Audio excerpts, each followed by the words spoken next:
सम्मानित साथियों, बुजुर्गों, सभी को मेरी तरफ से नमस्कार और अस्सलाम वालेकुम। जैसे कि साथियों आप जानते हो कि मेरे ऊपर भारतीय जनता पार्टी ने फर्जी मुकदमे वगैरह लगा रखे हैं और काफ़ी दिनों से मैं आप लोगों के बीच में नहीं हूँ, अपनी कैराना की जनता के बीच में नहीं हूँ और चुनाव हमारे सिर पर है और मेरे ऊपर जो केस चल रहे हैं उसको देखते हुए जो मेरा जो पर्चा था उसको कैंसिल करने की नौबत आ गई थी, क्योंकि आप जानते ही हैं मेरे पे और मेरी अम्मी पे जो मुकदमे वगैरह लगा रखे हैं। जैसे आपको पता है मेरे ऊपर और मेरी माताजी के ऊपर जो मुकदमे भारतीय जनता पार्टी योगी सरकार ने लगाए और आज उसी की वजह से हम लोगों को सरेंडर करना पड़ रहा है। ये लोग मेरे नॉमिनेशन में परेशानी खड़ी कर रहे थे, सरकार के लोग,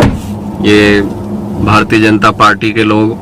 पिछले 1 साल से मेरा पूरा परिवार परेशान है, आप लोगों के बीच में नहीं आ पा रहे। लेकिन आप लोगों की लड़ाई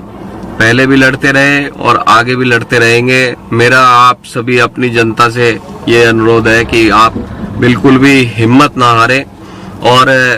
मैं इन केसों के चलते आज सरेंडर कर रहा हूं और जल्द ही मैं आप लोगों के बीच में होऊंगा। मेरी बहन और मेरी माताजी आप लोगों के बीच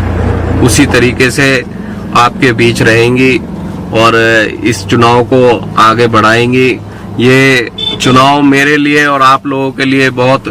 ज़रूरी है, बहुत अहम है, क्योंकि अगले 5 साल का फैसला भी यही चुनाव करेगा और हमारे और आपके साथ जो ये बीत रहा है, जो परेशानियां हम झेल रहे हैं, चाहे वो किसी भी उसमें ले लीजिए, चाहे आप जो हम झेल रहे हैं, मुकदमेबाजियां झेल रहे हैं और जो सरकार जो और तरीकों से जो परेशान कर रही है गरीबों को, किसान को, मजदूर को, तो अब ये हमारा बदला लेने का टाइम है और आने वाली ये 10 तारीख है, 10 मार्च। मैं पूरी कोशिश करूंगा आप लोगों के बीच में आने की, नहीं तो साथियों, बुजुर्गों, आप सभी को मुनव्वर हसन बनना पड़ेगा, आप सभी को नाहिद हसन बनना पड़ेगा। और ये जो जिस उलझन में हम लोग हैं और जिस परेशानी में हम लोग हैं इस भारतीय जनता पार्टी, इस योगी सरकार की वजह से, आप सभी से मैं ये कहना चाहता हूँ, आप हिम्मत मत हारिएगा और आप मेरी ताकत है और आपकी ताकत मैं हूँ और हम लोगों को साथ चलना है और एक दूसरे का साथ निभाना है। तो इसलिए इस चुनाव में अगर मैं आपके बीच में ना भी आ पाऊँ तो आप सभी को नाहिद हसन बनकर और जितने भी इस सीट पर लाखों लोग जो इस परिवार को, इस घर को आगे बढ़ते देखना चाहते हैं, आप सभी से मेरी ये गुजारिश है कि अपने आप को खुद में कैंडिडेट मान के आप इस चुनाव को लड़ें और हमारा और आपका जो मान और सम्मान जो इस भारतीय जनता पार्टी ने जो खोने का काम किया है उसको वापस लाने का काम करें और फिर से आप सभी के बीच में उसी तरीके से जिस तरह मेरे वालिद साहब आपकी लड़ाई लड़ते थे,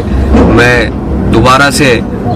एक आपके जरिए एक मौका दोबारा से मिल जाए। आप सभी जानते हैं कि आने वाला टाइम समाजवादी पार्टी का है,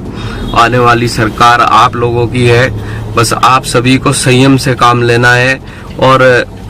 यहाँ से समाजवादी पार्टी को, माननीय अखिलेश यादव को, हमारी और आपकी समाजवादी पार्टी जो गठबंधन जो लोकदल पार्टी से हुआ है, इसको जिताना है और ये चुनाव आप सभी को खुद से लड़ना है। साथियों, मैं जल्द ही आप सभी के बीच में पूरी कोशिश करूंगा, लेकिन आप सभी को ये हिम्मत बढ़ा के रखनी है, मेरी भी, मेरी माताजी की, मेरी बहन की और